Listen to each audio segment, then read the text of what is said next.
Katie Harvey, welcome to the Coach's Journey podcast. Hello, Joey. Thank you for having me. I'm excited to be here. Oh, you are most welcome. I was so excited to invite you and get a yes in that lovely audio note you sent me. It was fantastic. Of course. So you are back here on the Coach's Journey podcast for a third time. And anyone who knows me a little bit knows I love the number 3. So 3 is a magic number. I'm very happy it's me interviewing you for the third time. Also, I noticed that on the end of the COVID podcast, which was your episode, I think it was episode 11, Robbie invites you back for a third one, possibly And at here some I am. time in the future. So here you are. And here you are as well in this new chapter of the Coach's Journey podcast, where you were right at the start of its first ever beginnings. And now you're here at the first ever beginnings of the second chapter as it transitions to all of us here as the I do feel very presenters. privileged. I do feel very privileged to have been beginning and then here at this new juncture. And yeah, I feel very lucky. Yes, and at such a pivotal moment as well for so many coaches during lockdown, where you were so useful. That second episode has so much in it actually now, re-listening to it. But at the time as well, it was incredibly useful. So yeah, thank you for saying that. That's lovely. We feel privileged as a community of coaches to have been able to relish listening to all of your wealth of experience and wisdom, Katie.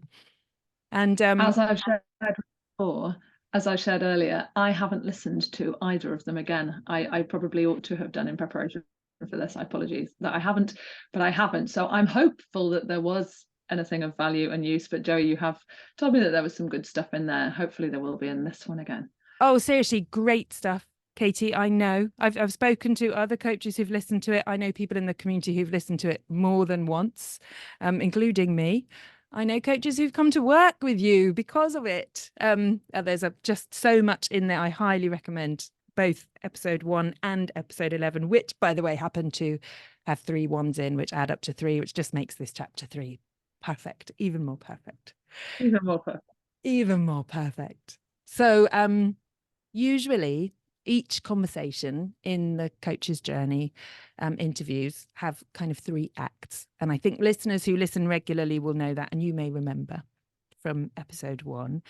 The first act is about how you come into coaching. The second is about how you are a coach, what your practice is like, some practical things. And the third is kind of diving into things that might be useful for people who are listening who are coaches.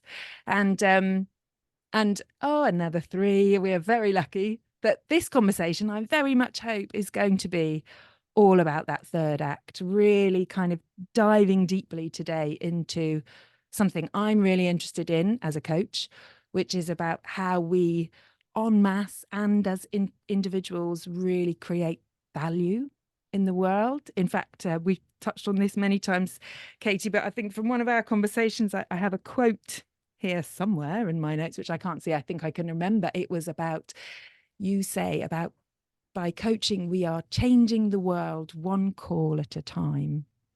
Oh, so, did I really? You did. You say some real gems, you should listen. There's some good stuff in there you could learn from yourself. I learned something. So Katie, I think that might be a really nice place for us to start. Really, for you to say more about that, about as coaches, how we create value, how we have positive impact on the world, one call at a time. It's funny I said one call because back in the day it was always calls, and these days things have changed a little more to Zoom.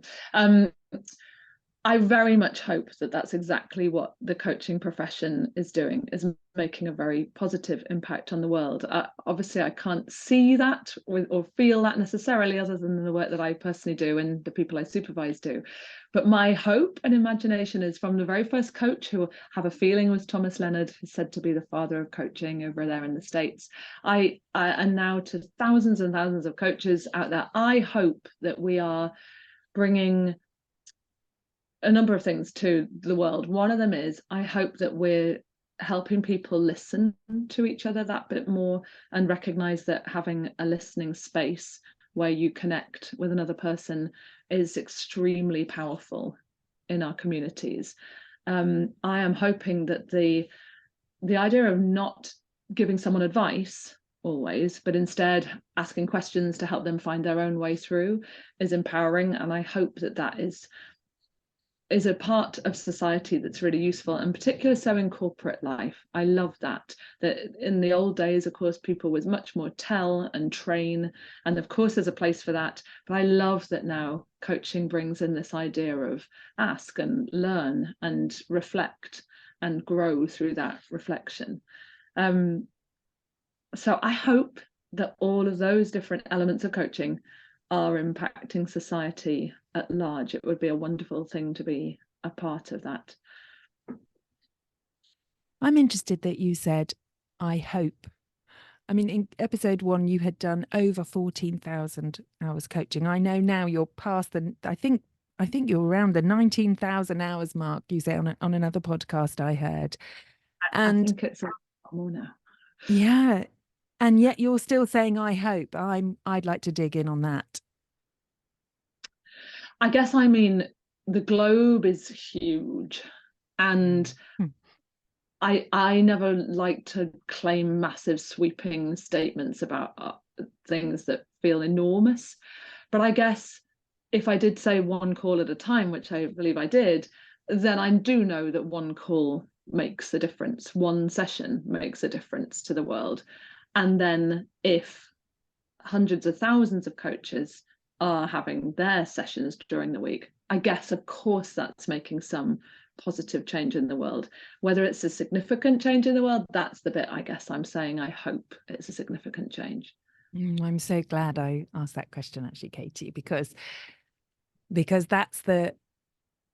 think that's the kind of grounded Katie that we love, is to hear you say something like that, to accept that, or to recognize the reality as we see it, that we are all maneuvering our way through this vast world. Of course, we can't make these grand sweeping statements, which I think, especially in the coaching industry, can be prevalent in lots of outlets that we see.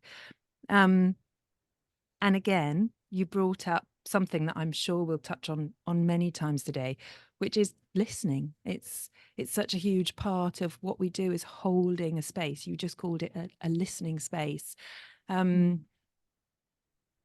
So I wonder if we could dive more into that. And actually, I did have a question when I was thinking about, well, when I was listening back actually to episode 1. And also from the coaching that you and I do, Katie, you often bring beautiful stories from people that you're working with, bearing in mind confidentiality, of course, which is something else we might touch on later.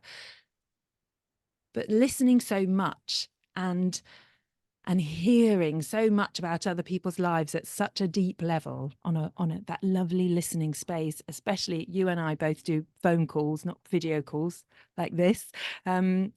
We really listen, and we really have this wonderful then inkling and insight into somebody else's inner world.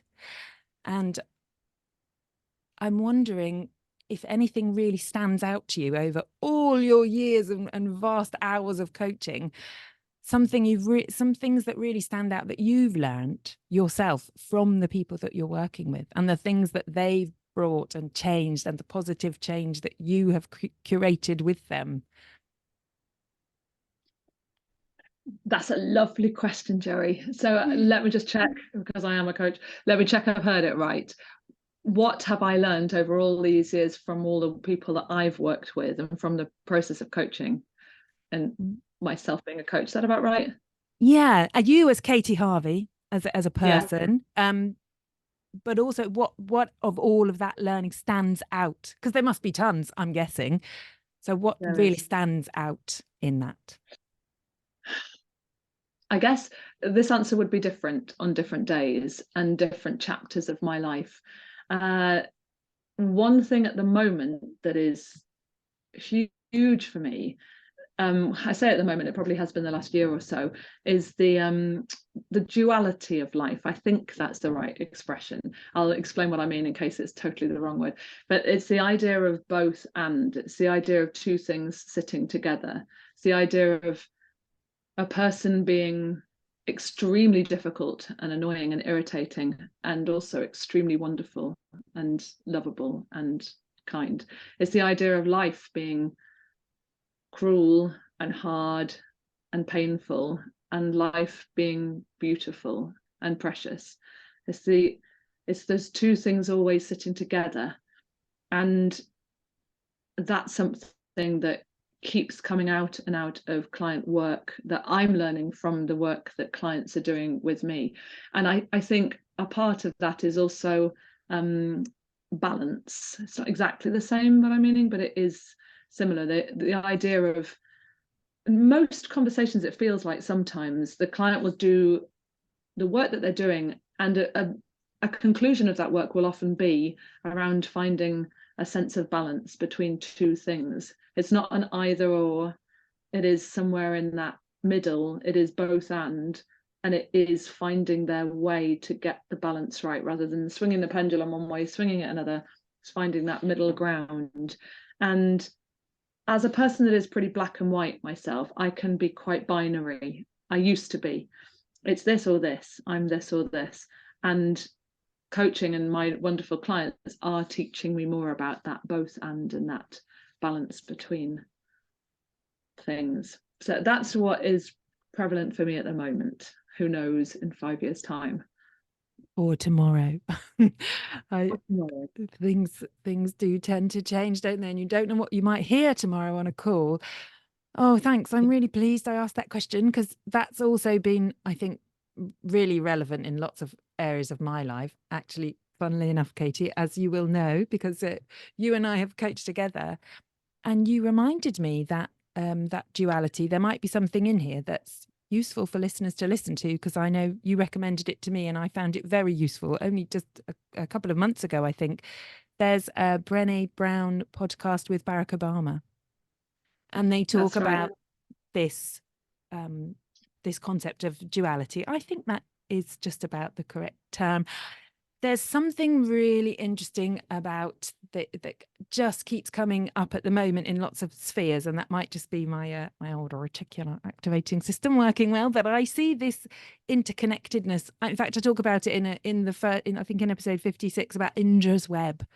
This idea of everything being utterly connected somehow, and not seeing ourselves as individuals separate from anything else, because essentially we're learning that we're not at all. So that ability, that learning that ability, and I'm so pleased that you have managed to evolve yourself, Katie. That's so lovely to hear, that through this work you've managed to evolve and change in a positive way, to work out how to pilot a way of understanding these two separate things that exist apparently contradictorily, but at the same time within us and within everything, even, but within individuals that we're working with, within ourselves. Yeah, exactly that. It's quite a relief as a learning, and then sometimes it's quite hard too, but it's definitely been something that I really treasure. And you're right, that Barack Obama and Brené Brown podcast is a really good description of it. They talk about it for a chunk of that podcast, and they do a really good job of. Yeah, they do. And there's loads out there since that I've looked at. There's loads to listen to around that. So we'll put oh, Katie, I think you know this anyway, but because I said in our lovely we have a little chat before we record these podcasts, and then we do a hello, welcome to the Coach's Journey podcast. But in the chat beforehand, which isn't in the recording, I said I can't wait to say for the first time ever on the Coach's Journey podcast, I'll put that in the show notes, Katie. So listeners, we will put that in the show notes so that you can now have a listen to that. Really, it's really interesting. And Barack Obama, of course, brings his own kind of level of gravitas with it, balanced out beautifully with Brené Brown's kind of giggly, but very kind of all that she brings, all that wealth as well. So it's a really good listen. Yeah, I would definitely highly recommend it. So if we go back to the creating value, I guess there's something also then in that what you've said about you evolving and changing, and what stood out for you through all of these hours and hours and hours and hours of coaching is that you have also changed and been able to hold this concept and change yourself through it. And that in itself, as coaches, and we talk about this whole massive now community of coaches, many coaches, we're also all changing through that. So it's like this lovely organic, slowly, everything's changing. I like to think of it almost like it's like the mycelium, the coaches are all the mushrooms, and underneath all this work is always going on with everybody who's been doing all this work and then all that other work. And it just kind of carries on doing its thing and evolving and growing. And yeah, let's hope it really can create a better world, one call at a time, Katie. So thank you for bringing that concept. I think there's lots to dive into in this conversation, as we said, about what we could offer, what you can offer that would be useful for listeners. And I've got a few kind of questions I think that I could just put into this, but I'd love the conversation to really flow. And so before I just fire off questions for no apparent reason, there's one you said I could ask you. Actually, yeah, I'm going to do it now because I can see behind you, and it might be relevant to coaching. There's this wonderful mountainscape. For people who are listening and not watching the YouTube video, there's this beautiful photograph. And especially for someone like me who actually does quite a lot of work in the Himalayas, I love to be able to see that behind you. And seeing as I usually talk to you on the phone, I've not seen it before. So when I asked you what it was about, you said, why don't you ask me in the recording? So I am asking you, why is there a beautiful mountainscape behind you, Katie? Please tell us more. Well, my husband always seems to find a way of getting into these podcasts, I noticed. So me and my husband on our honeymoon nearly 20 years ago climbed one of these mountains in Patagonia in Chile.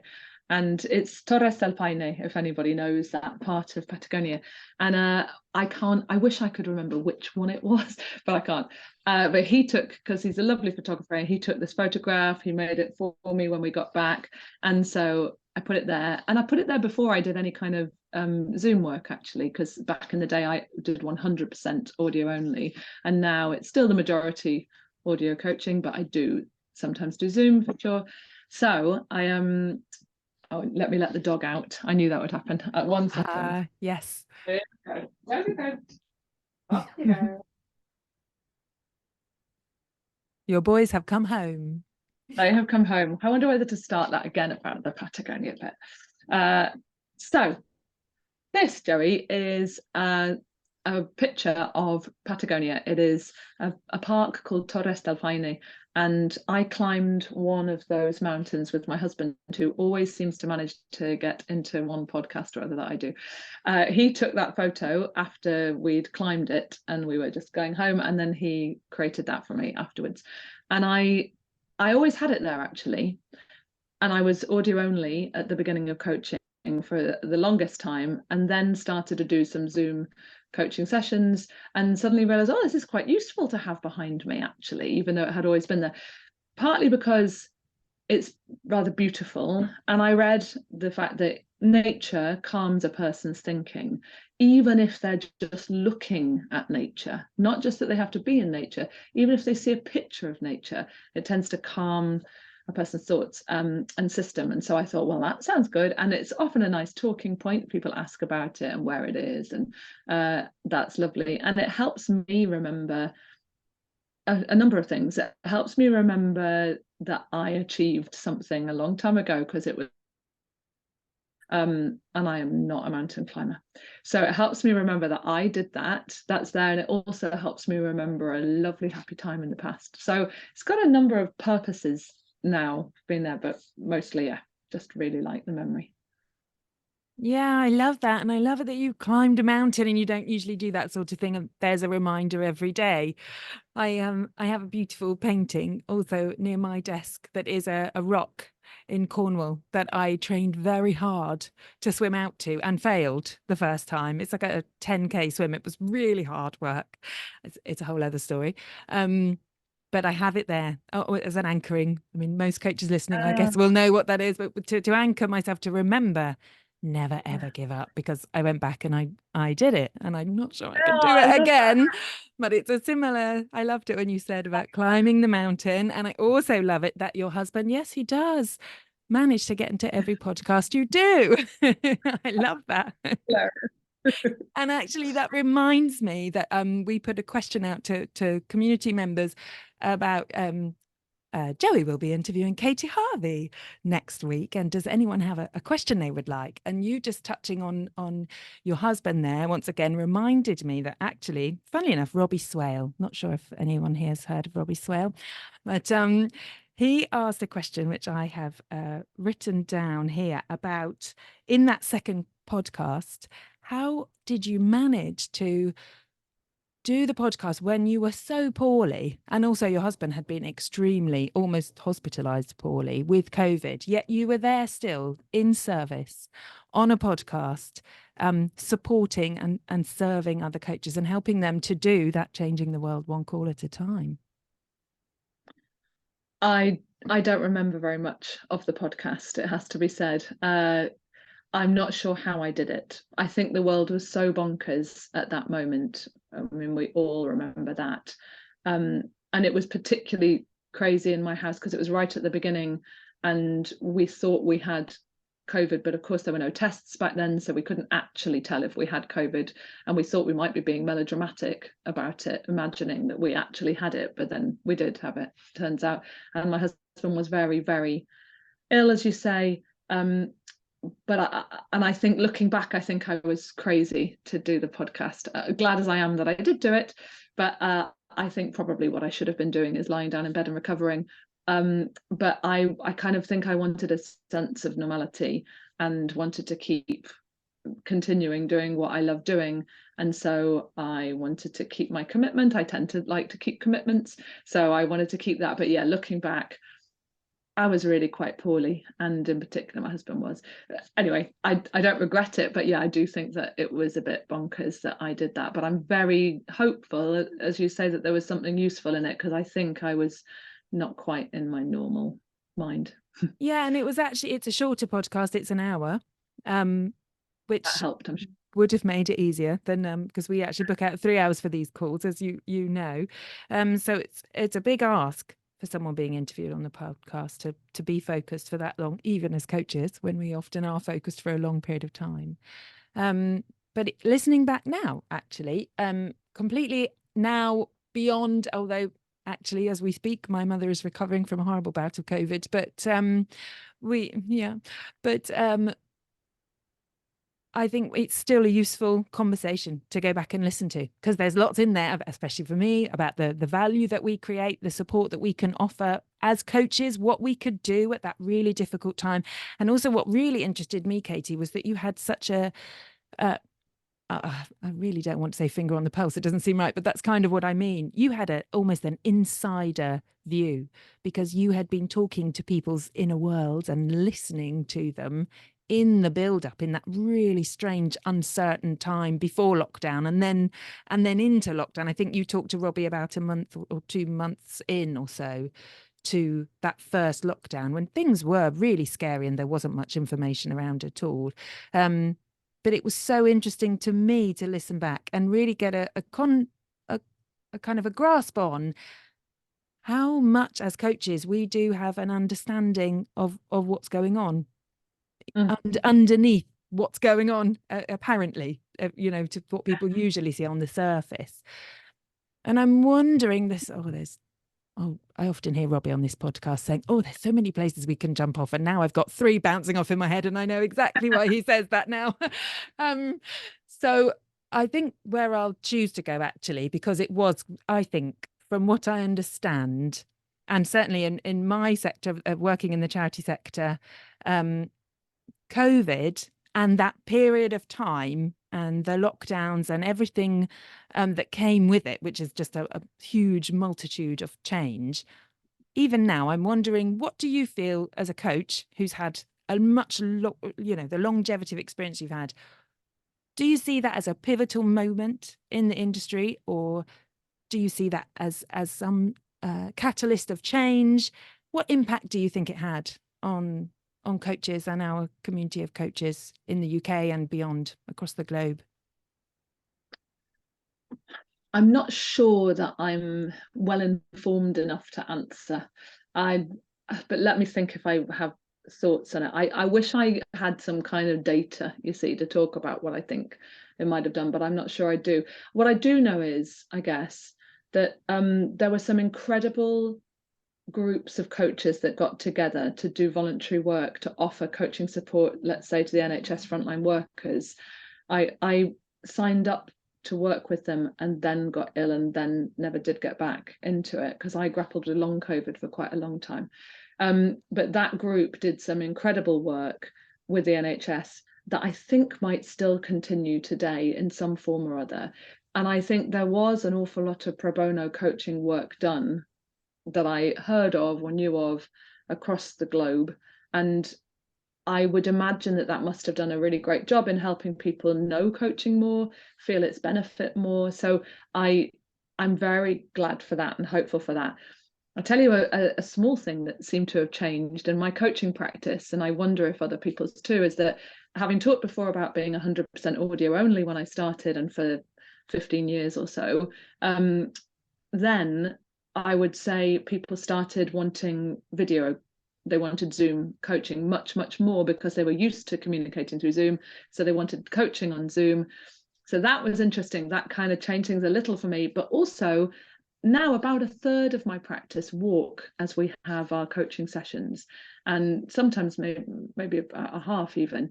That never happened, I would say, before coaching and before COVID. And then during COVID, people started to go on their daily walks, and they'd often then take me with them because they had all their family at home.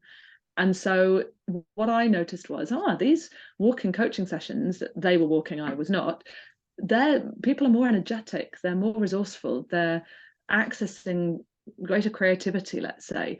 This stuff is working. So I would often I still do mention it to a client that it could be something they want to do. People then think, I could get some exercise, have my coaching session, have some privacy for some people. And I really think it works, as it were. It's a really useful thing to do. Now, it's up to every individual. Some people love lying in their bed and having their coaching call, and that's totally up to them. I do notice that change too, the visual and the walking coaching. I know that's not a global impact, but that's what I do know from my practice, that those things have changed. And I don't think we need to worry about the global impact necessarily, because we've already kind of touched on earlier on when we're talking about creating value, and you've said it yourself. I'm going to say for a third time your quote, one call at a time, changing the world one call at a time. So I think those small evolutions are going to have a connected en masse impact. Yeah. And isn't it interesting what you said about nature earlier when you were talking about the photograph behind you, and that positivity, that kind of somehow relaxation or bringing about more creativity. I know I've read studies. Another coach who used to be a member of this community, actually, Ken Brewer, and he told us, and I'll try and find a link for the show notes, about how the different shapes in nature that we see in our eyes, different to the straight buildings, structures in cities.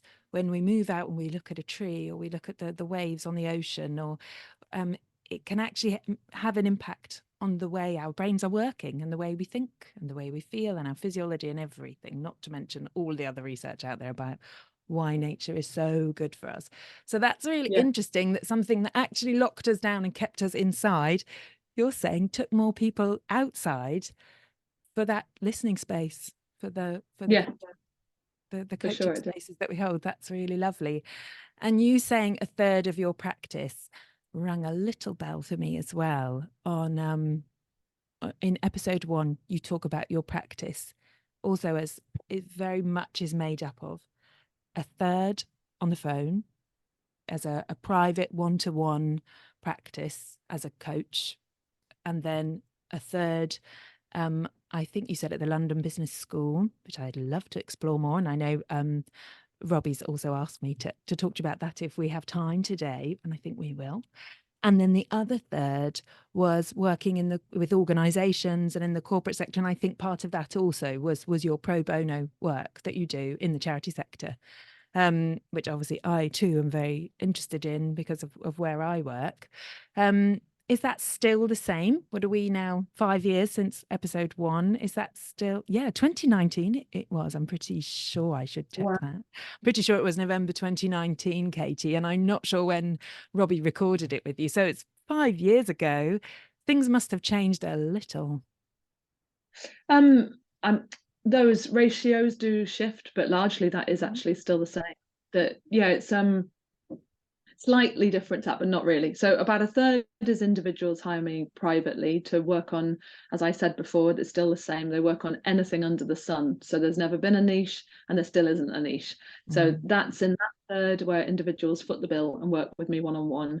Then there's another third, which is the corporate work where the corporate foots the bill. The ratio sometimes varies. At the moment, I'm doing probably a little more corporate work than normal. But they foot the bill and I work with leaders. But again, there is no niche to that, because even though the topic could be around leadership in their career, it's not always at all.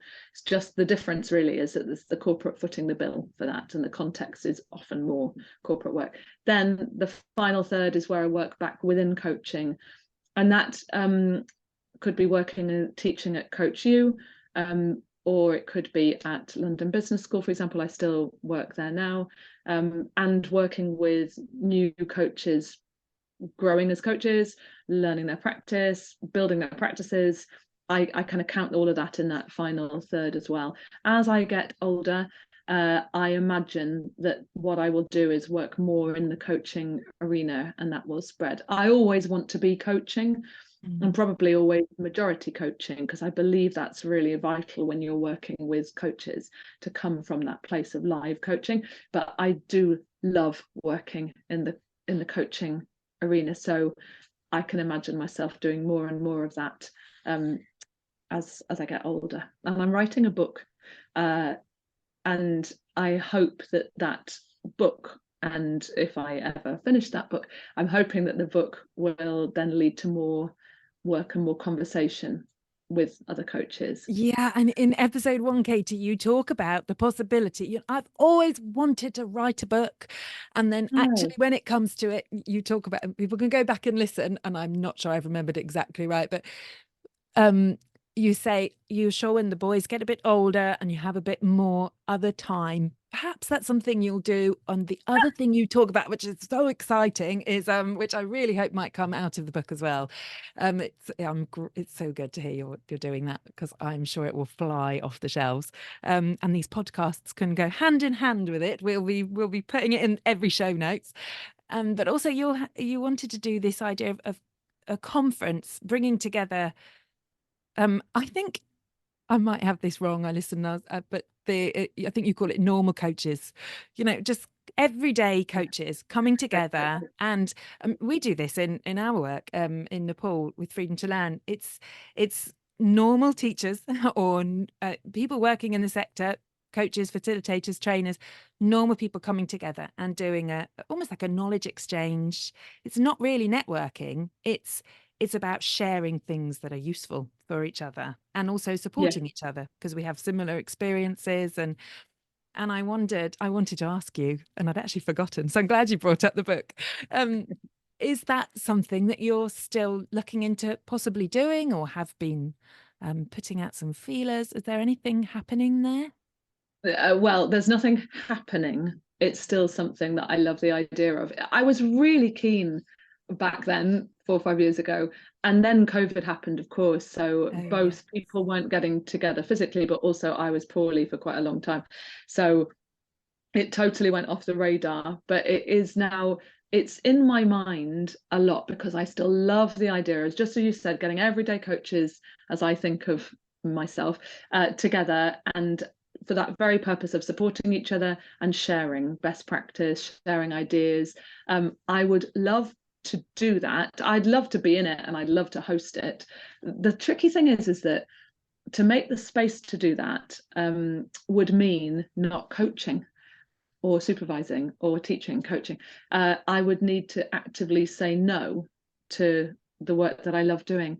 And that yet I haven't wanted to do the group, the symposium, as I think I thought of it. I haven't yet wanted to do that more than I want to do the coaching. And I'm in a very fortunate position to have the full practice to allow that. So I always tell myself, if anything ever goes quiet, if my referrals go a bit quiet or drop off, then I'll definitely know what I'll do with that time, because I'll go and do this thing. It's just that never has yet happened. Yes, and that is the same. You say that in episode 1, almost exactly that, which really does show me just, Katie, you're this kind of I almost want to say soft place to land for coaches. There's this continuity and this consistency, this groundedness that you bring of you've found your way as a coach. You found this really comfortable place to be, and something that really energizes you, which is actually just coaching.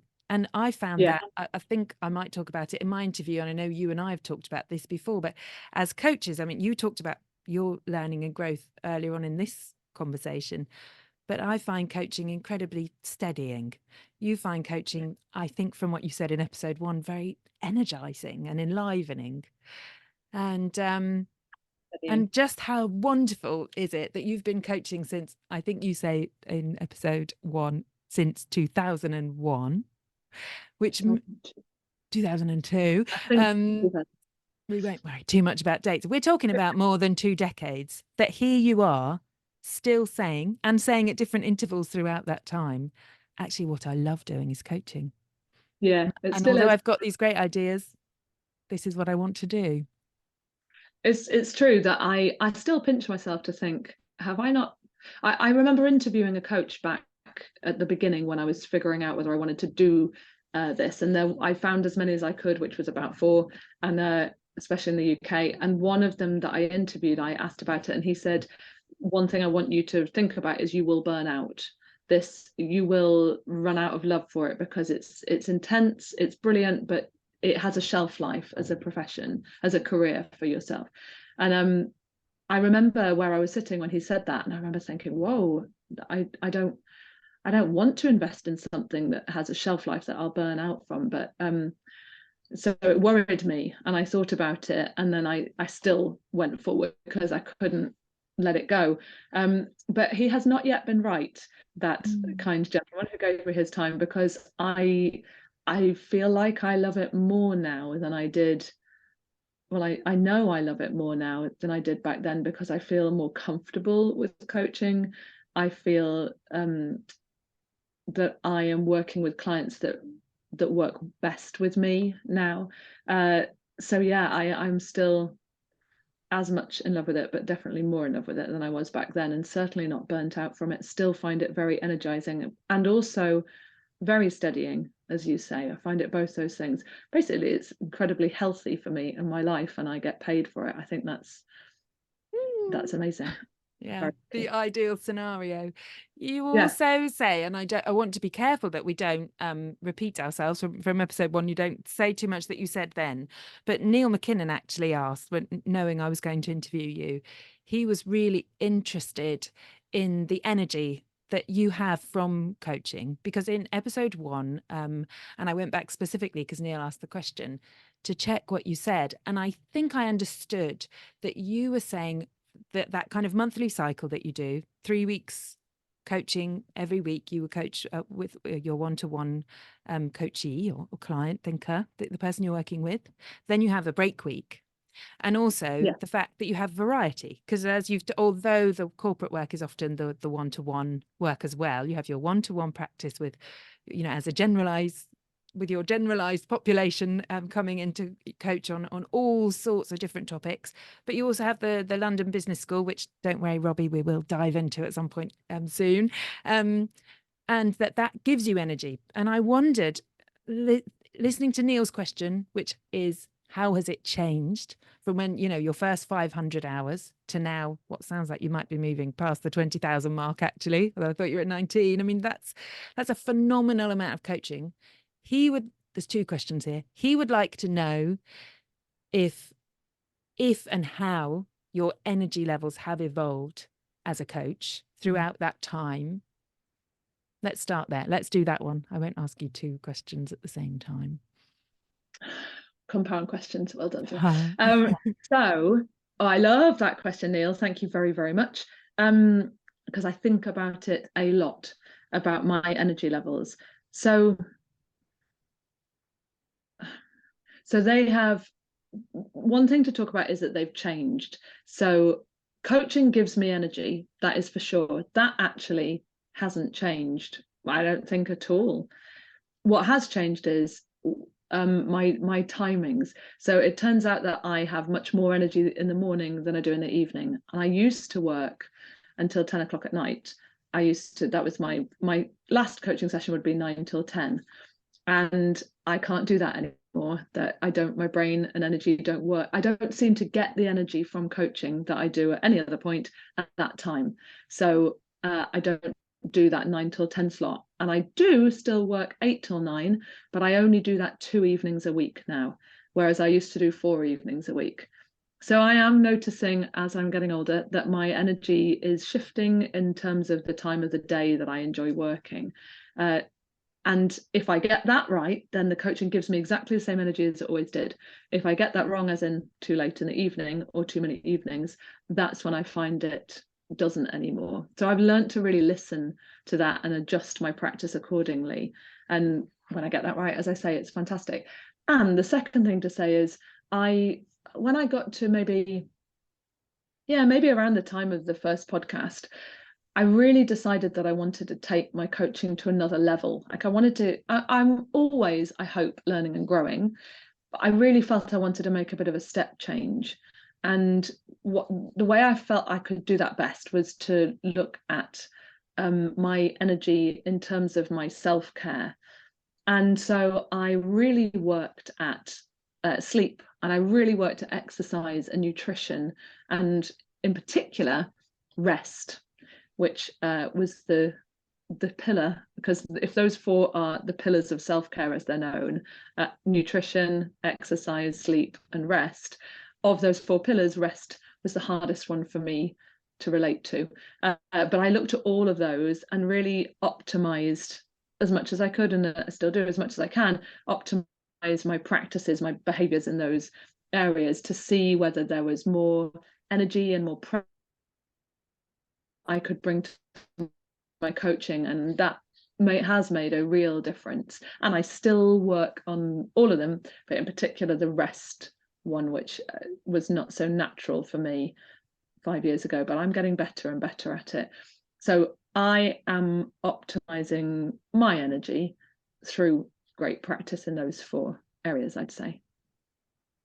Oh, I really loved that answer, because it really lends itself to another area we could talk about, which is about, as coaches, you know, our levels of energy and our self-care and how we are is such a vital element of how we can serve the people we're working with and we're partnering with in coaching. So yeah, thank you, Neil, for asking that question. I'm wondering if that's where we can head, because you were talking about a listening space earlier on in the call, and then you were just talking also about listening to yourself. And I'm wondering there about that noticing and that slowing down. I mean, I think I'm interested actually in, how do you find the space? Because you've got a full practice. You've got these 3 areas of work. You're, by all intents and purposes, it seems to me, a very busy coach. You know, I know how you coach back to back with, you know, the hours that you do, albeit what you've just said about that changing ever so slightly and evolving as you've listened and noticed. But where do you find the space and the time to really listen to yourself and notice what's going on for you, and to, well, essentially practice what you preach as a coach, I guess? Dog walks. I have a barky dog, as a lot of my clients will know, because he barks mainly when anyone comes to the door. Dog walks. I actually got a dog partly because I wanted to experience owning a dog and the love of a dog, but I also got a dog because I knew it would force me to walk, and I knew it would force me to have time on my own and time moving and time for rest, because really for me a dog walk is quite. So it was a strategic move to help me be the best person I could be and best coach I could be in a lot of ways. And it has been just what I hoped. So walking the dog every day forces that time to check in with myself and listen to myself. And obviously there are other times during the day that I'll do that too, but definitely that regular dog walk is a chance to check in. And I do sometimes actually talk to myself, because I do it so early in the morning out on the downs here in Brighton. And so it doesn't really matter if I'm talking out loud, but I can actually have a conversation with myself out loud in the pitch black, because it is at the moment in the winter. And I hope no one else hears around me, but it is a chance to check in and listen. So great question. Yeah, and you're just well, first of all, I want to say that saying of, talking to yourself is the first sign of madness is, I think we need to completely flip it. I think it shows real good sanity. And I do exactly like you here in Lymington. I walk. I'm currently, as you can see, and I hope we're all right for signal and that the sound has been good. Thank you for putting up with any creaking. And as the boat I am currently living on moves around. But I also walk here on the seawall and find myself as well, talking a lot to myself, which I think, don't worry, Katie, it's much more acceptable now, I think. You know how people have headphones and have calls as they're walking along and it looks like they're just talking to themselves. Well, you can just kind of pretend that's what you're doing. That's what I do now. Although I've just totally blown my cover. We might have to edit that bit out. But walks is wonderful, and again that brings in a lovely thread we have here of nature that seems to be coming into this call. For coaches out there that don't have a dog, or perhaps live in a really highly populated, dense cityscape, don't have nature to walk in necessarily, or maybe don't feel they have the time, they can't go for a walk, they've got a way too big a list of things to do, maybe not just for coaches, but for people in general, people that you work with. Although you're not a coach, not a coach that gives advice, of course, as a coach, I'm wondering if there is any advice in this setting of podcast that you might have for listeners about other ways that you would recommend that they could actually carve that time out and create that time to notice and be okay as themselves to then do their job better, essentially, to do it well, and all the knock-on effects that brings. Well, it's funny, my first reaction is to think advice. I'm not sure that I've had to work so hard on this for myself, but then I do think I go past that. It's just because we are so trained, aren't we? Yes, and as soon as I found myself going to say it, I can't say that on a podcast about coaching. Advice, we don't want to. But you have advice, Katie Harvey. But I actually do have some thoughts on it to share for what they're worth, and that is that I believe supervision is an extremely healthy thing for coaches to engage in, at their own pace, of course, at their own frequency, and with a supervisor that feels a great connection for them. I believe that can be a space for some coaches to check in with how they're feeling, how they're doing, how coaching is going for them, what their next area of growth is within their coaching. So for some people who struggle to do that checking in with themselves alone, having a partner in that as a supervisor, for example, is a really great and important idea. And that's aside from all the other great things a supervisor can do with a coach around their client cases, but I mean in particular for checking in with how they are. Or having a coach, I guess, doesn't need to be a supervisor. A lot of people these days are having listening partners. I really like that idea. Setting up in the olden days, I'm sure it would have been more of a friendship type thing, or someone that you'd meet down the road in the community or something. But these days we label things and formalize them as listening partners. But I do really love the idea. And one of my clients in particular I'm thinking of at the moment has a listening partner that she connects with every week, and their purpose is to check in and say, how are you, what's going on for you, how's your energy, how's your well-being. And so they check in, they give each other space to without having to pay each other or have any particular goal or boundary around it other than being listening partners. I really like that idea. I think that's great. Of course, some people love journaling. I'm not a journaler, or not at this stage anyway. I guess I did used to a bit, but some people really love that dialogue with themselves through writing and checking in with themselves. And sometimes that can be after client sessions. I know some coaches really enjoy writing reflections after each session to think, how was I in that space, and checking in. So those are some things that I see work for other people. Yeah, thank you. And how much better to say thoughts to share instead of advice. I loved that reframe. The listening partners I have heard about, I haven't done anything along those lines myself, although of course we have friends, but I think if they're not in the same kind of sphere of thinking as we are as coaches, sometimes the idea of listening it's a different type of conversation. We all kind of know about that, but I just heard you talk about that and I thought that really feeds nicely into the idea of creating value in the world. Because I think what you said about, you don't have to give any resources other than your time for each other. There's no payment.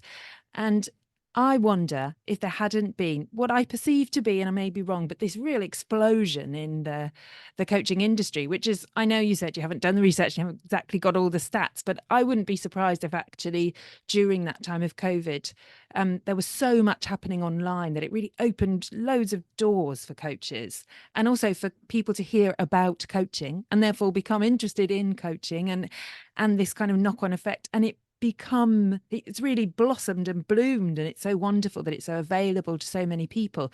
But also it doesn't need to be, and now I'm saying this, I think you may have touched on this in the first conversation with Robbie, but it doesn't need to be this kind of I'm a coach and I charge £250 an hour, because now there's so much work around. Actually we can make coaching loads more accessible, and the concept, the mindset, whatever comes with coaching of how we listen, how we hold a space, how we are with somebody next to us or on the phone with us or in our vicinity or in our community even, or at meetings or whatever it is. Yeah. But actually all of these things that coaches bring, we're normalizing having a listening partner. I mean, how magical is that? To be in England, as we kind of are traditionally in our society, to be able to say things like we have a listening partner is, to me, is so, I think it's heartwarming is the term. It's like it's becoming just normal, just okay, acceptable, accessible, and it's a lovely way for us all to exist together. And it's helping people. And because more people are then experiencing listening spaces, more people are interested in what that can do, what change that can bring about, and also what they're able to create because they've got that space, which they hadn't realized was so important before. Yeah, absolutely agree. I love it. And I love I don't necessarily love what's brought it there, in the sense that having extended periods of time with each other where we listen solidly is that bit more unusual for people. I don't always love that, because our lives are at such a pace where people can spend months and months and months without seeing a friend because they're just busy with everything they've got going. And then if they do see a friend, it has to be shorter. I don't love that, but I do love that things spring up to take the place so that other people are getting access to reflective space. It's so important for mental health, is to have reflective space or listening space, for sure. Yeah, I think there'll be lots of people listening, and me included, who could not agree more. I think you said at the Mm. beginning, you know, about ask, learn, reflect, to really Yeah. be open to all of that as a normalized, that's what we all are. And I guess that also brings me to the thinking about bringing that into learning spaces, especially for someone like me who works so much in the education sector, and even places like, I imagine, and we will come to it, Robbie, the London Business School. I mean, that's an educational setting at universities. When you're saying how important it is for mental health, I know we started talking about this because of coaches, but we are part of an industry, of course, that, you know, there's the therapeutic, it's the therapeutic spaces, the coaching spaces, those community development spaces that are really emerging now. I'm wondering if you have any ideas, or if you've come across anything that's really working and helping people in educational settings, so that we have young people learning and evolving in a different way to them they may have done 15 years ago, say.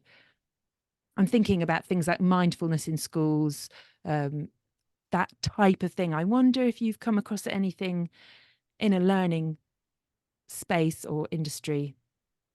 Oh yeah, I'm used a lot in schools actually. I'm lucky that I have been, because I think education is obviously just so important, and I think I recognise it even more having 3 children of my own going through the education system.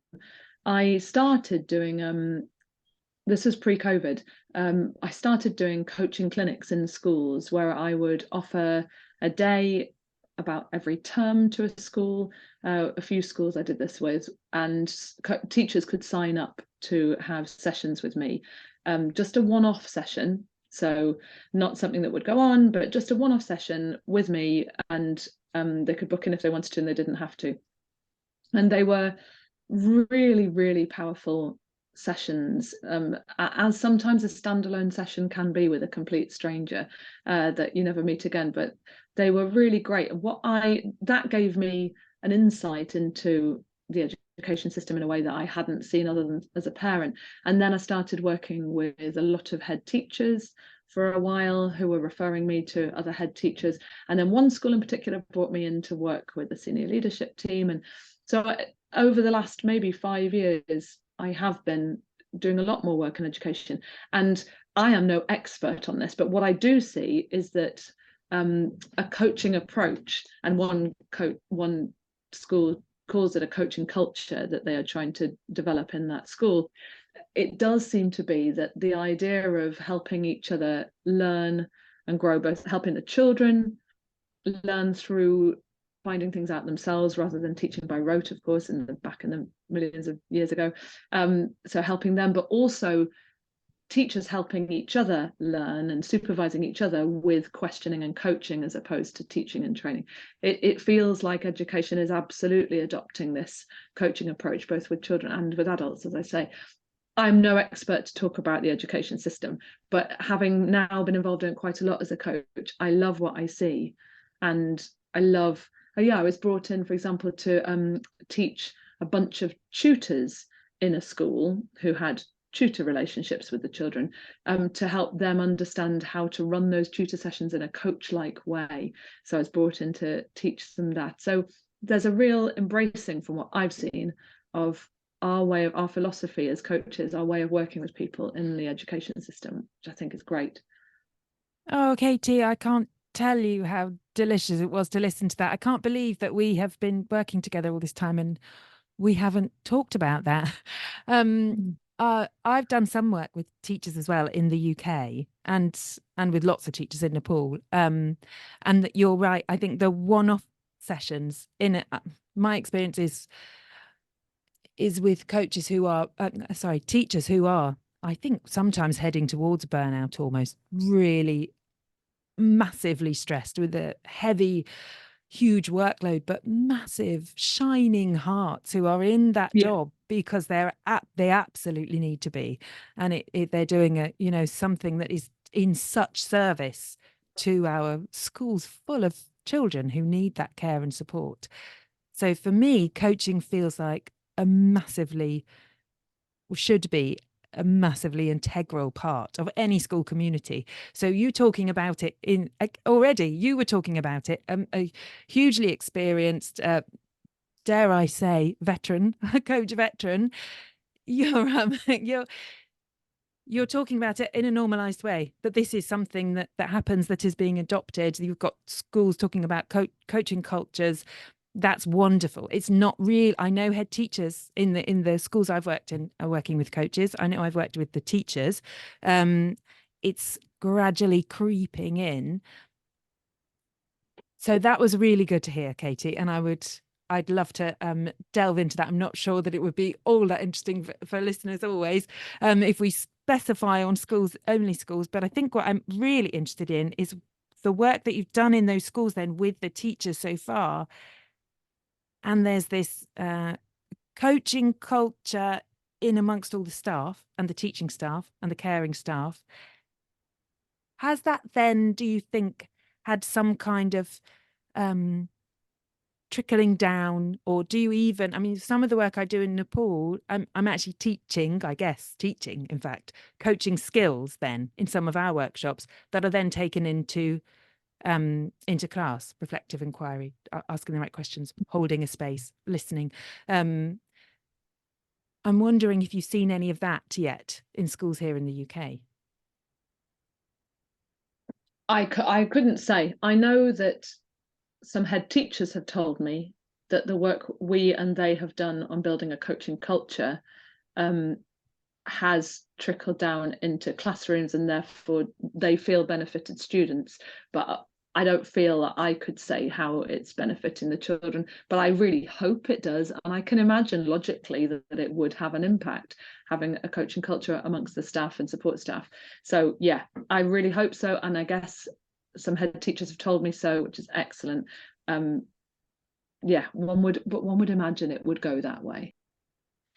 You said something, Katie, about the more comfortable that you are in your own skin, then the easier it is to relate to your client or the world and to operate in your life. You said something along those lines in episode 1. And I think if we could find a way to really support children to feel that, to bring them back to themselves and know how important that is right at the start, right from when they are a child and they are developing and forming, how beneficial that would be to our communities. So if you have any ideas around that, bringing our coaching skills to do that into schools, that would be wonderful. I'm remembering that many, many years ago, as I started coaching and started learning about just what I said about being comfortable in our own skin. Actually, and I'm just going to go off on a slight tangent, because you see, for me, I probably said this years ago, because it still remains true for me now, that I guess if there's one thing that I've learned from coaching over that underpins all of it, it is that what coaching I feel does at its core is help people in their relationship with themselves. It helps people accept who they are, understand who they are, and connect with who they are. And coaching others has helped me do that for myself, and helped me learn to know who I am and like who I am and celebrate and cherish that. And I know that the work that I do, regardless of what we're talking about, whether we're talking about a career change or setting up a business or getting a new promotion, I believe what sits underneath that is a sense of integration and celebration and connection with oneself. So donkeys years ago, when I started realizing, that's what coaching's doing for me and for my clients, helping us know ourselves and love ourselves. Me and my best friend, who is a teacher, primary teacher, we talked about setting up workshops that kind of on that theme of helping a child know who they are and learn to really accept and love who they are, which children tend to do an awful lot better than we do as adults, of course, but some find that challenging. So we talked about doing that, bringing workshops into the classroom, and we got busy and we never did it. What I would say, though, to answer you is I have so many friends who are teachers, and I think that they are doing a wonderful, wonderful job bringing all the stuff that we do really and more as teachers into the classroom. My personal position on it is that as coaches, I feel that where we can offer value is more to the teachers themselves than to the students, the children. I think I trust in the teachers doing a wonderful job with them. And I do feel that by offering coaching clinics to teachers, whereby they do have a listening space, hopefully frequently, maybe just once a term, but by doing that and with working with the leadership team and the senior leaders so that they do have an external space where they can talk and think strategically. And that's where I feel our main value is for the education system personally. Oh, there's so much in there. That's so much food for thought. Thank you very much, Katie. I'm so glad I asked. Well, we could move upwards, I guess, from that. And that is into another education setting, which is the London Business School and all of your work that you do there. And you've worked there for a very long time. I'm sure you'll say how long in a moment. Robbie's interested really in how you got into that, what you do. I know you do some supervision there, how it works, and maybe we could just get a little practical for a while, because I'm like really hell-bent on thinking about creating value and positive impact. But actually, for the listeners, it may be really useful to just understand how that fits into your practice, how it came about, what you've learned from it, and anything else you'd care to share really about your experience working there. I feel very, very lucky to work there. It's been a real privilege. I really enjoy the work. So I think I've worked there for 5 years. I think it might be 6. I can't remember. But 5, let's say. And I got the work through a connection of mine through another coach. It's interesting how much work as a coach can come through other coaches that we know. I do recommend to coaches that I'm working with that are just starting out and thinking about how to build a practice, I recommend connecting and making friends with as many coaches as they want to and they can, because that is often a great way of finding clients that you really want to work with. You wouldn't always think so. I sometimes have new coaches tell me that, but surely we're in competition with each other. Like they've got their people, they're trying to find clients too. But actually it tends to work the opposite way, is that coaches are talking about coaching a lot, but maybe there's someone who works with them that's too close for them, and so they need to refer on to another coach. And that's what happened in this case, is that a colleague of mine was doing the role at London Business School of supervisor and trainer, and then she needed to move on, and so she asked me if I would take that role on. So what I do is what I used to do is I used to supervise the coaches at London Business School, and I'll explain that a bit. So of course London Business School teaches lots of students, and then as part of their offering, because it's an incredible institution that offers an enormous amount to their students, they have internal coaches who are paid by the London Business School to just coach their students. And there's a good group of those. I should know how many, but let's say 23, maybe 30. They are wonderful people, and they are highly qualified coaches, and they want to be supported, and London Business will support them by offering them regular coach supervision to bring their student cases to, and also support them with CPD, with training, with continuous professional development. And at the beginning I was asked to do both of those. I was asked to come and teach them things and then hold the supervisionary space as groups with them.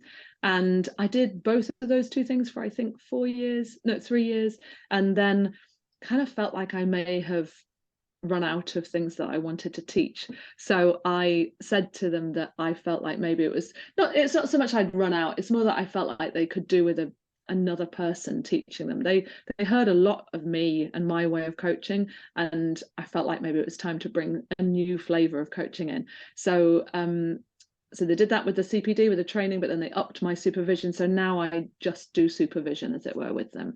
And I go in for a day and I supervise small groups of, let's say, 7 coaches at a time.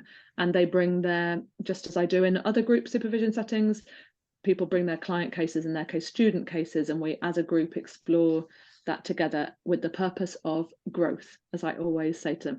Our purpose for being here today is to all grow as coaches together.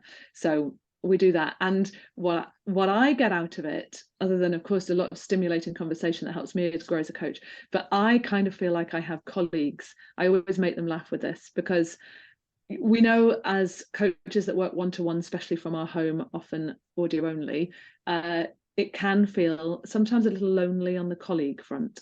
And so I really enjoy going there and chatting with all of them and seeing how they're doing. And I say that it feels a little bit like having an office, and they joke, because to me, they are each other's colleagues and I am nothing. I'm someone that they just see every once in a while.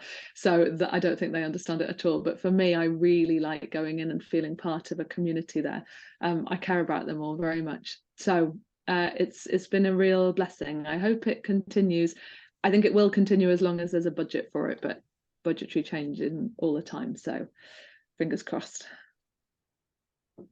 Oh, there's lots in there. First of all, the connecting. I guess that brings us to the kind of the prosperous coach approach, really. Keep talking about coaching, connect with people, keep connecting, and things will emerge. You know, it sounds as if it was serendipitous, how you came across the role, or how you started there, but actually it wasn't. It was your input and your connections and your warmth and the way you communicate.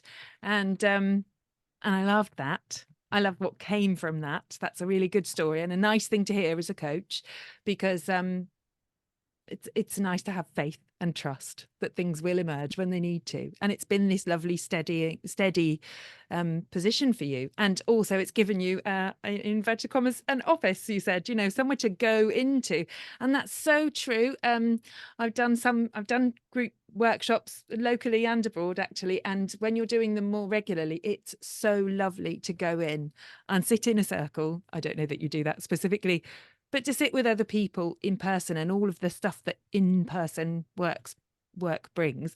But you especially, Katie, as a coach, you're you're talking about growth altogether. We are here as coaches to grow. And it was as if, you know, you're one of those coaches and you're growing through that too. And I love that. And yeah, thank you. Well, I hope that answers enough for Robbie. Is there anything else you think that might be helpful or interesting? I mean, Robbie actually said he's fascinated by how you got this role and that you've continued to do this work and what's come of it. So is there anything else that you'd like to say about your work there? I could go on for ages about how great the coaches are there and the great service that they provide to their students, and so much interesting stuff. But I don't think there's anything in particular that Robbie or anyone else might want to hear about it, other than that it's been really, really fun and nice to do some person work, which is also something I don't tend to do very often. But with them, yeah, I'm actually sitting in a room with them. It feels really lovely. And fun is so important in coaching, I find. And Katie, you and I, we've done so well because we were both a little like, we're going to really we might get a bit too giggly or be a bit too silly in that conversation today. Haven't we done well? We're being very serious. We sound so pro, man. Yeah. So it's really nice that you mentioned about fun. And I honestly think it says a lot about you that when I asked you about anything else, you actually drew out just how fun and wonderful and lovely and interesting the people are that you work with. And I think that's such a beautiful thing that I find in coaching, is that lots of us really feel like that about a lot of people. We easily see that in people. And that's really lovely. So it's really lovely to hear you say that. So yeah, thinking about Katie as being a bit silly and giggling and bringing fun into coaching, I actually had a question around this, because there's like I mean, from my other work, thinking about working in the charity sector and in organizations and in anything, I guess this could be talked about as safeguarding, I guess, or risk assessment. But there's also this, where's the kind of the balance sometime where you go from coaching into friendship, or you know, they kind of they I don't think people will watch this, they're listening, but I'm doing funny things with my hands to kind of show them all, you know, there's lots of threads that kind of overlap, and I'm really curious about what this is. And actually, to bring your husband once again back into our podcast, I think it was him you said who said about I rent knew a you were going to friend. I've always loved that. I kind of, yeah, and I'm also thinking about what I say. You know, I've talked in my interview, which I think comes out just before this one, Katie. You know, and I talk about the current transition I'm in, and actually the importance of having what I call a paid family. You know, I have two coaches and I work with a therapist, and that's been enormously like beneficial. But also, I say family. You know, it's like sometimes these are such long term, really intricate, interesting, complex relationships. And I have also found the same. You know, I've worked with clients, some of them for actually one I'm thinking of now, nearly for 3 years. You know, and the same with Mm. you and I, even actually the other way around. You as coach.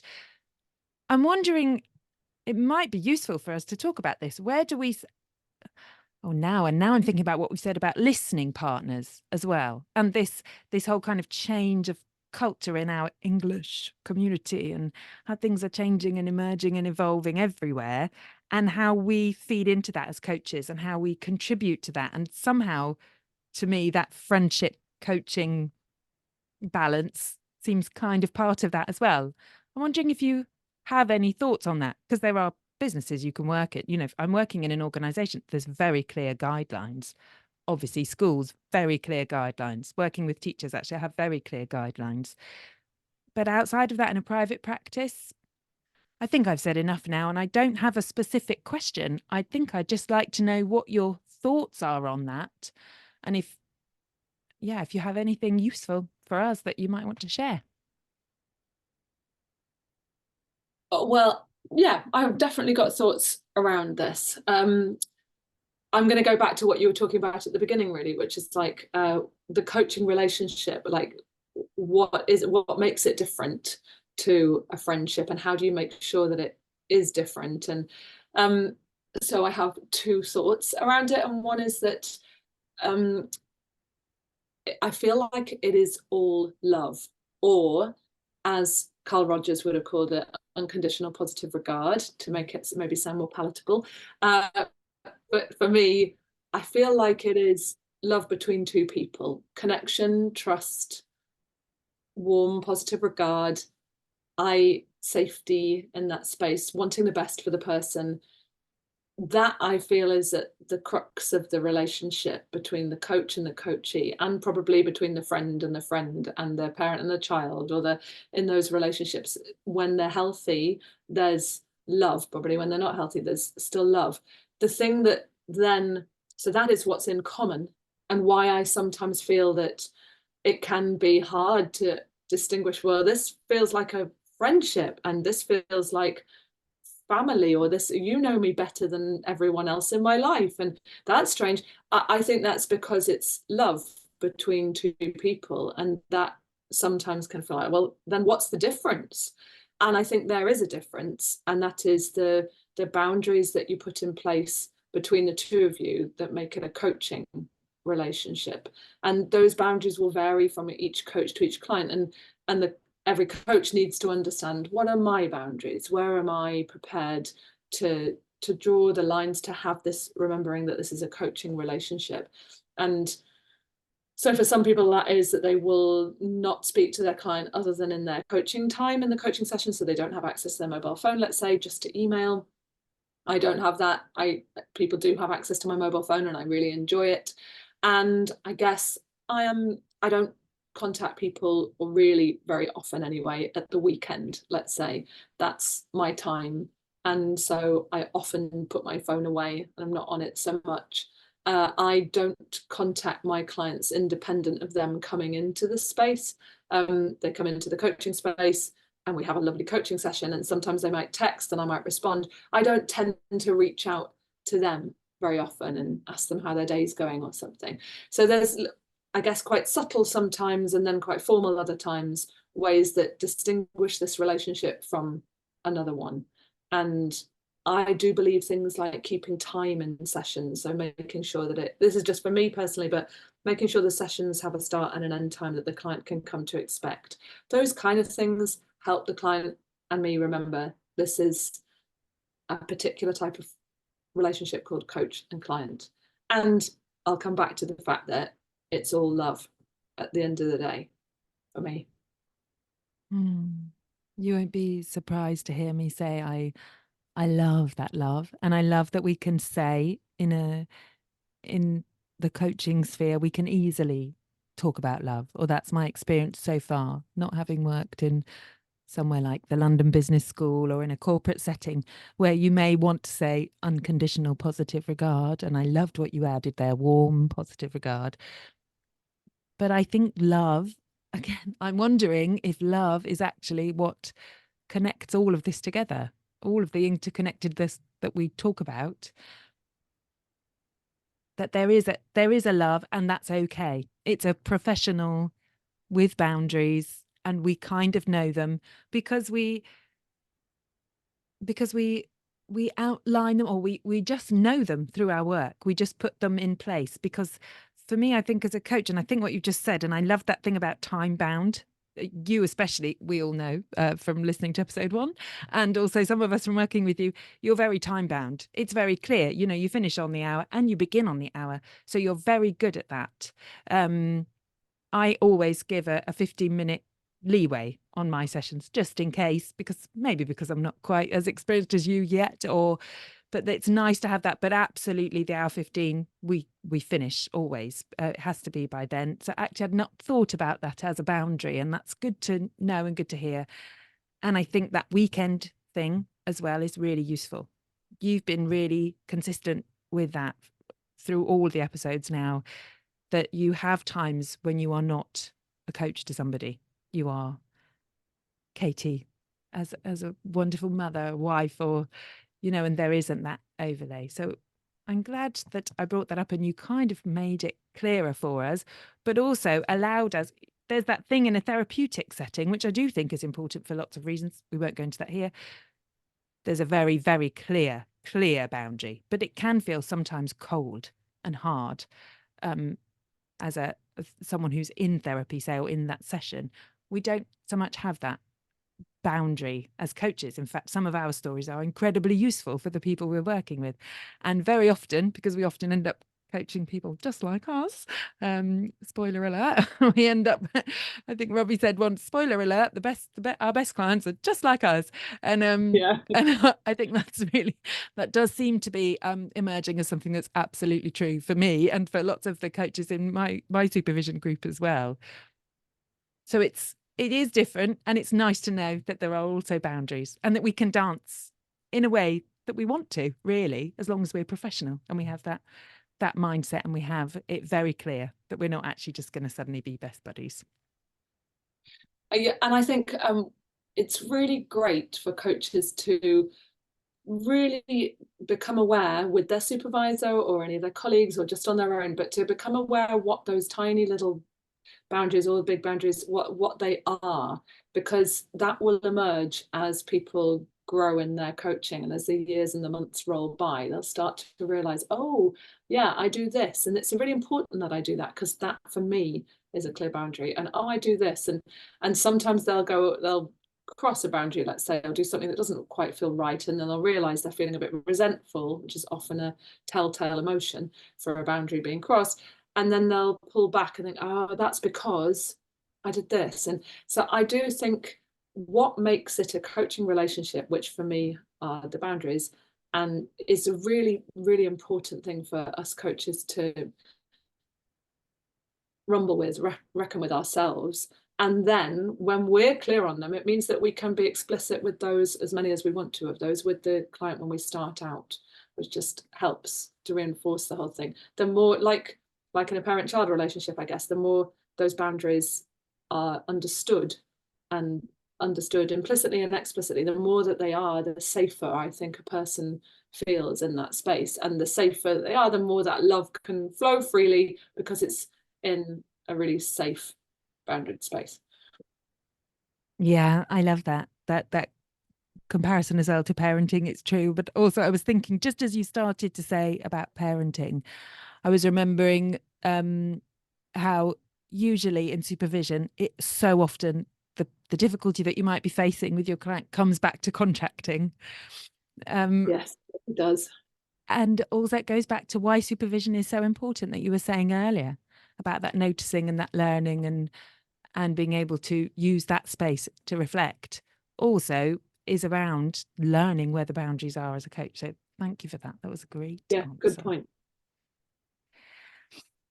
I think I'm going to completely change tack. We've got a little bit of time left, and I do remember that there was another question that came about fees. In episode 1, you talked a lot with Robbie about your fees, which were really clear, and that was a really great and useful conversation for loads of coaches I know. I know that you have since raised the fees since 5 years ago. You had a discussion in episode 1, which you haven't listened back to and listeners may not know, where you were really happy with. And actually someone had coached you around raising your fees and was very keen for you to raise your fees. And you had realized in that moment how firm you were in your happiness that actually, no, this is perfect. I don't need to charge anymore. I have enough income. There's no resentment. You were just saying is a really good signal. But you have since raised them, and it has been 5 years, and it was way before that since you last raised any prices. So the question is around, I think it was around especially how you manage that with your current clients, what your thinking was around it, why you chose to change the price, and then how you've introduce that into your new clients and the whole community, coaches community that you work in. I love this question, Joey, because it's such an important topic to talk about openly, I think, and to have a breadth of different approaches for, because often English people, I'm saying English consciously, but English people don't tend to talk about money and earnings. And I think that in this new profession, it's really important that we do. I probably said all of that in the first podcast, but I really believe it is important to share the information if you're comfortable to, and I am comfortable to. So I raised my fees. So if anyone remembers, I used to charge £300 monthly, which more or less broke down to every session, our session being £100. And I now charge £360 monthly. So every hour session is £120. And I raised my prices a little bit more than that at one point, just to see how that felt. And it didn't feel so good. So I landed then on £360 a month. And as you noted, check in with myself on my dog walks about whether I feel any resentment around that. I feel no such thing. I feel very grateful and very respected and happy with £360 a month or £120 per hour session. So it feels like a great number. I raised the fees because, well, for 2 reasons, no, 3 reasons. One was because inflation and cost of living increasing. So it felt appropriate to raise my income I'm not saying it's in line with that, but it felt appropriate to move it up. Secondly, my husband hasn't been working for the last 1.5 years. And prior to that was not so stable. So it became more important that I raised my income a little to manage the fact that I was now the main breadwinner and now the sole breadwinner. So that became important for the household. And then also, and this is important, it shouldn't necessarily be the third thing, I always want to show other coaches that I charge what I feel I'm worth and that I'm really comfortable with that. And I did have quite a few coaches saying to me, well, I can't charge more than £100 an hour because you charge £100 an hour and I couldn't possibly charge more than that. And of course I would say to them, no, pricing is independent, it's individual. You want to feel where you feel comfortable and for the clientele that you're working with and with the experience that you're bringing. So I hope I made people understand that, in my opinion, it's all individual.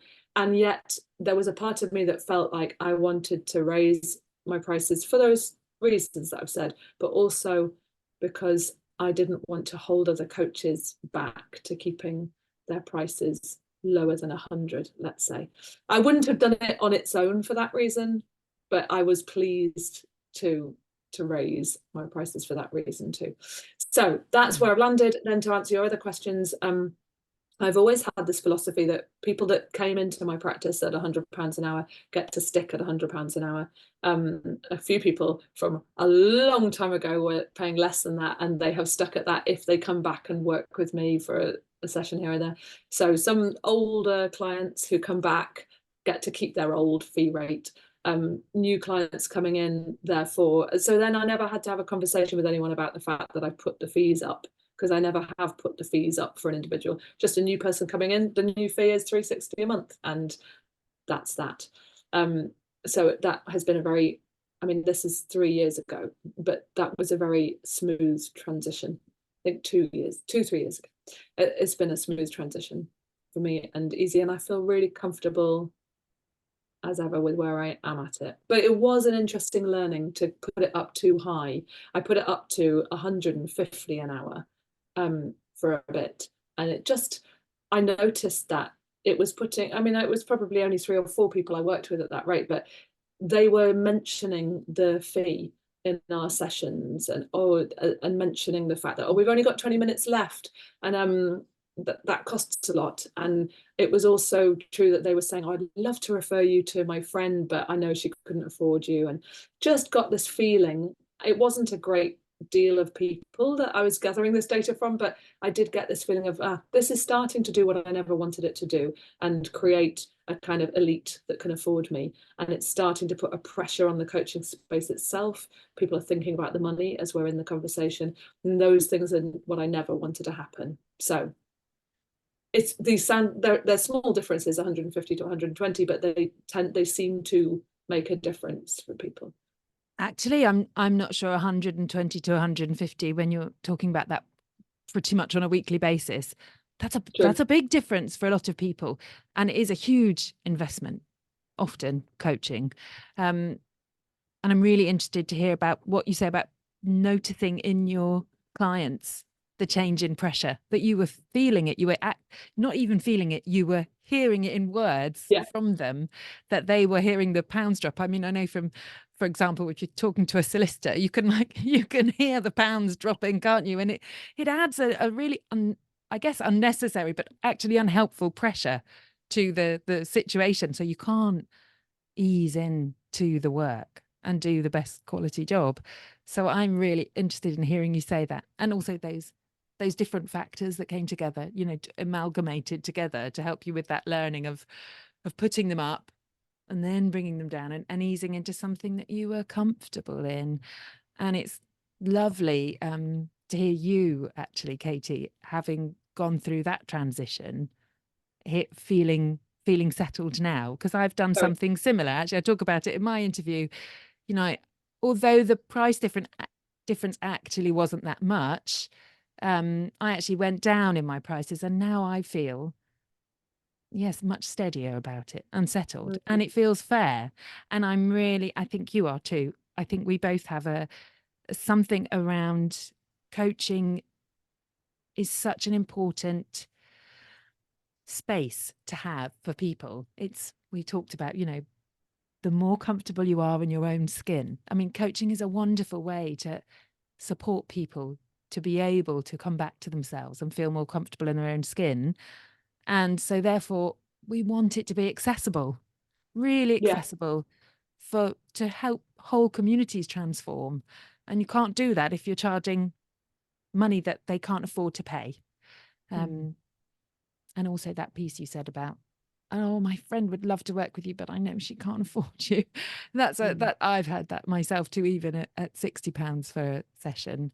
And that's the truth. That is how it is for lots of people. So so thank you for answering that. And I know you're totally right about talking about fees.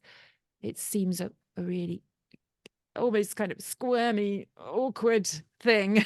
England, yes, but I think everywhere, but especially in coaching, it's this like everything's veiled, and prices for coaching seem to change all over the place, and no one's really sure what's going on when. So I think these frank conversations are really important and worth saying twice, because you did say it in episode 1, you're right. Yes, I've kept the corporate fees the same, just for what it's worth if people are interested in that. I tend to work at 250. Well, if it's a very small startup, maybe it's 150 an hour. Maybe it's 200 an hour, but for big organizations, it tends to be 250 an hour. But there is a funny story that I could tell, actually, that I was asked to go and speak to a big law firm in the city because they were looking for a coach that had my background. And so they said that they'd like to bring me onto their books, and they asked me what I charge hourly, and I said 250. And the lady nearly fell off her chair and laughed and said, I'm actually going to stop you there, just there. We start at 360 an hour. So I'm going to pretend that you said 360 and just write that down. And I burst out laughing, and we carried on the conversation. So again, not wanting to hold coaches back to any particular fee around corporate work at all, because there are places like that who start at £360 per hour. I personally enjoy £250 an hour at a corporate rate. And one of the reasons I enjoy that is I have noticed that the corporate will then invest in it being a 6-month program, which I love. 3 months is quite common, but I love it when the company say, okay, at that rate, we can go 6 months. And I love that they can sometimes mean that it's more frequent, which as I've said before, I really enjoy more frequent work with a client to build up more momentum and focus. So that rate, which is, of course, I believe a very high rate and great in terms of earning, also means that I get to work in a more valuable way with each client, I think. So in case that's useful, I thought I'd add that in. Yeah, I think it is. It's double the value, that keeping your prices to where you're happy at, and coming up to this kind of negotiating space where you can actually have the longevity of time and then bring about the value that you want to, That's right. creating that positive change. Yeah, exactly. I'm really glad you told that. Thank you, Katie, for adding that in. We are almost at the end of our time, and there is a little thing that I'm not sure how many people are going to think they're interested anyway to start with, but I know something that we have in common is singing. Yeah. Oh yes, and I'm going to say this anyway, Katie, even though I haven't checked with you first. But there is another podcast that you have been on, a third already. Although I'm not going to count it because this is number 3, you and me, on the Coach's Journey podcast. But you did a podcast with Joss Stone, which I had a good giggle at listening. You said I would giggle, and I did. It's brilliant. I really enjoyed it. I really enjoyed it. And she is a singer, and so she is interested in your musical background. And I had no idea, because I know you sing, and we have sometimes sung, because I also sing. Just for listeners, not that Katie and I sing together, but we have spoken about coaching on a number of about singing while we're coaching on a number of occasions, and happen to have been singing at the same time, which has been lovely. And I didn't know you came from a musical family. That was really lovely to hear.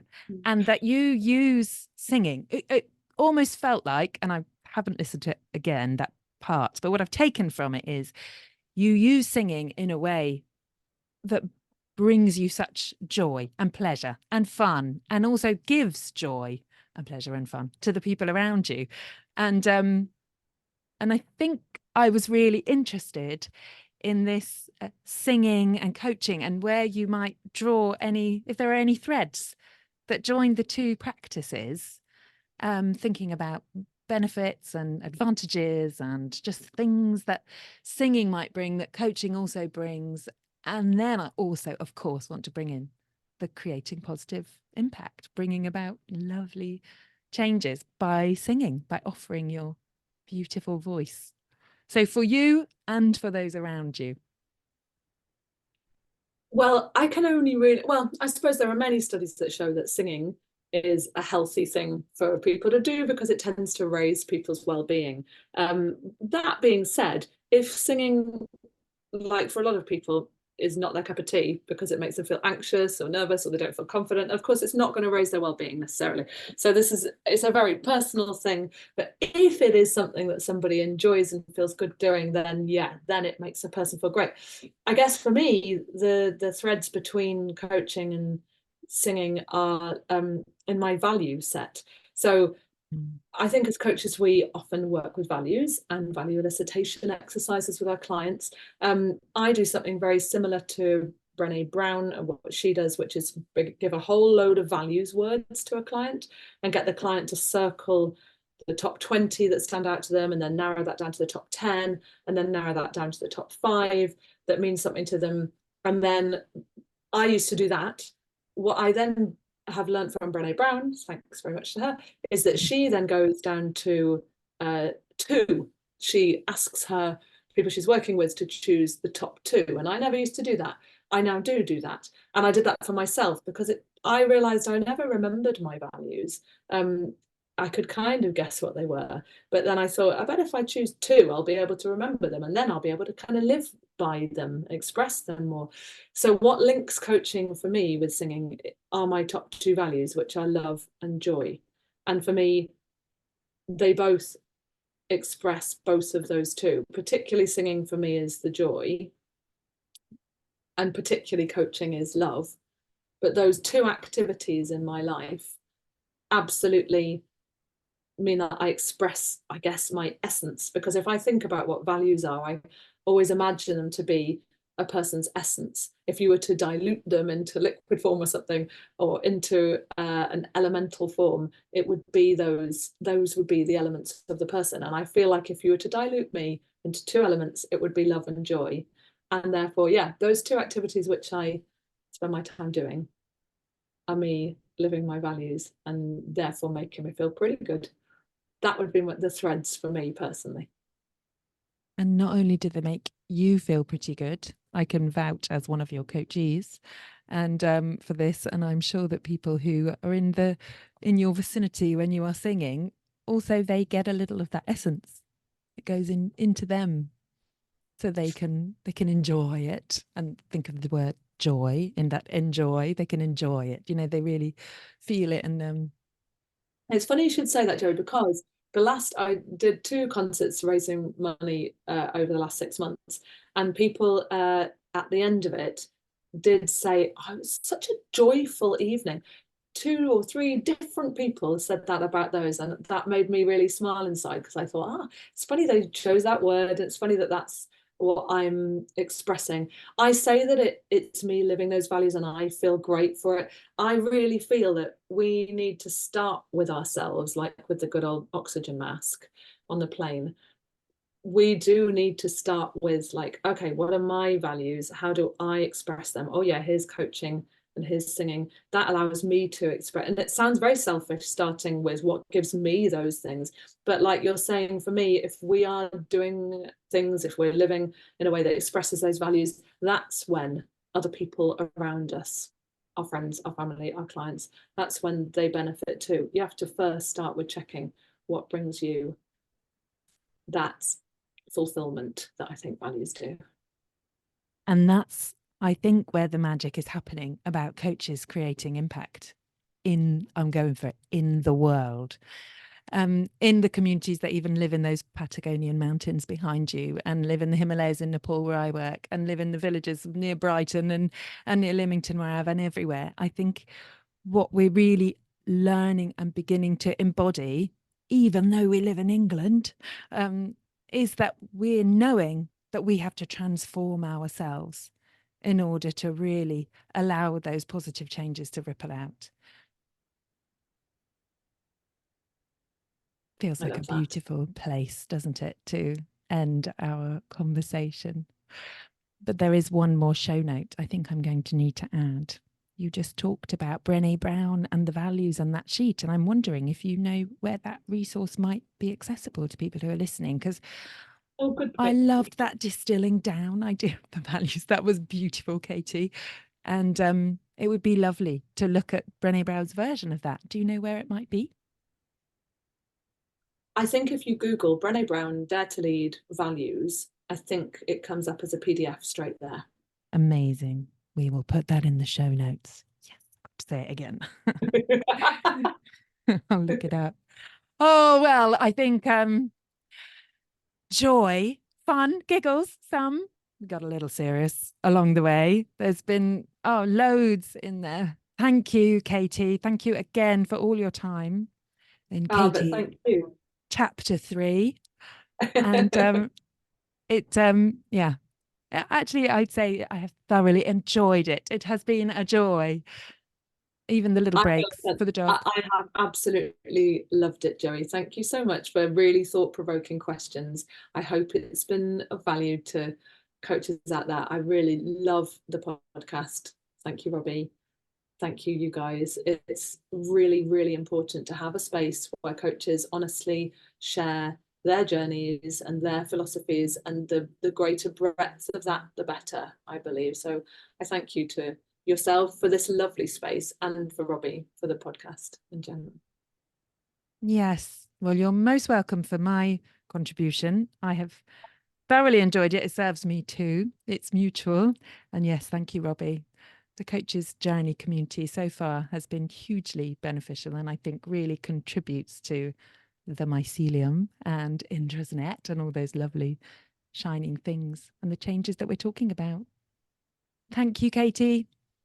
Thank you very much. See you Bye. soon. Bye.